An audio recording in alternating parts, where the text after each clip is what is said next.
my name is Jeff. This is Castle Tools, your 2A Self-Defense Law Network. We are working on a series, if you will, of how people get in trouble with their use with their gun, where they think that they're in the right, but actually they are in the wrong. And part of this is that you get into a confrontation, you provoke the fight, you contribute to the fight, you escalate the fight, that kind of a scenario. This is a prank show, so you got to keep this in mind, but it also has the elements of the genesis of the entire fight, from provoking to getting involved and also the backing away.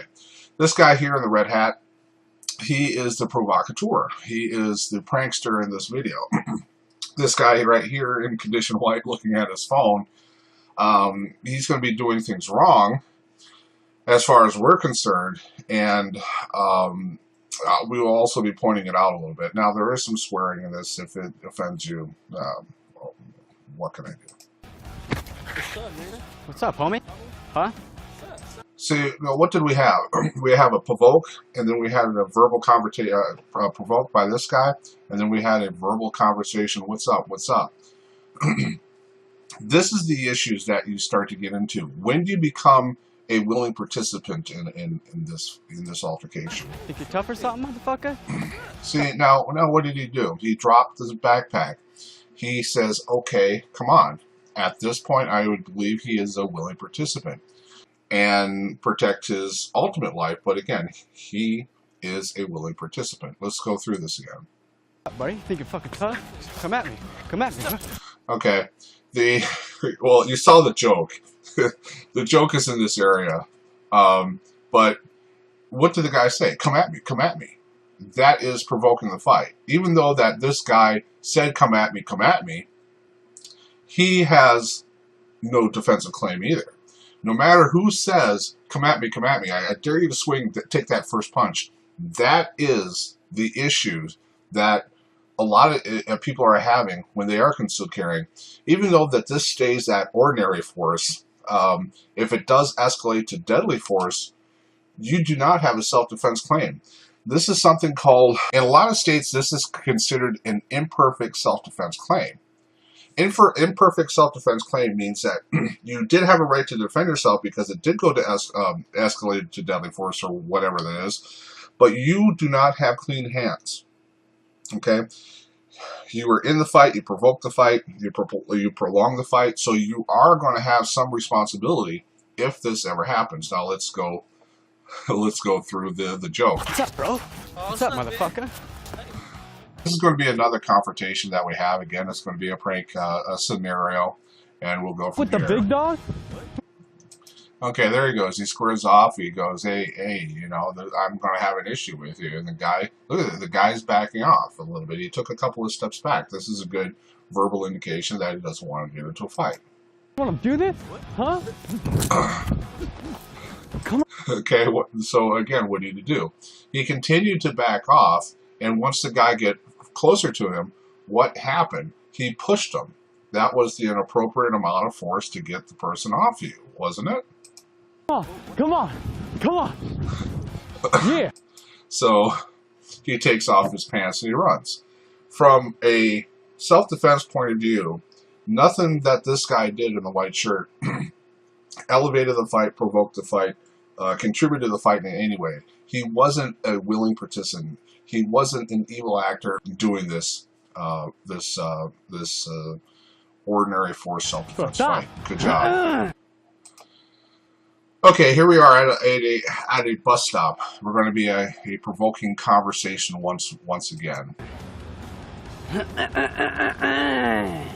Yo, bro, you got to get up. You're sitting in my seat. You're sitting in my seat. Right, there's 2 seats over here. You didn't hear me? This is my seat, son. What? I said you're sitting in my seat. Thank you for getting up. What's up? Thank you for... Are you serious? Yeah, I'm dead serious. That's my seat, boy. That's your seat? That's my seat. To the bus stop? That's what I said. Where are you going? I'm going to hell, boy, and I'm taking you with me. I ain't going to hell. What is you talking about? What's up, boy? Get the fuck out of here. You don't want to make me upset. All right, let's go. Let's go. What the fuck? Let's go, son. What's up? Okay, you know, what is this again? In the beginning, he was a little bit confrontational. Not to the nth degree that we saw in the first video clip, But what happened? When he pushed the guy, he lost his self-defense claim. He wasn't using proportional force. At that point, there was no physical confrontation. Who made the physical threat? It was the guy with the backpack. Okay, so if the thing did escalate into deadly force, that imperfect self-defense claim would fall throughout the window. Now, this is a real-life scenario. Here's the student. Here is the teacher.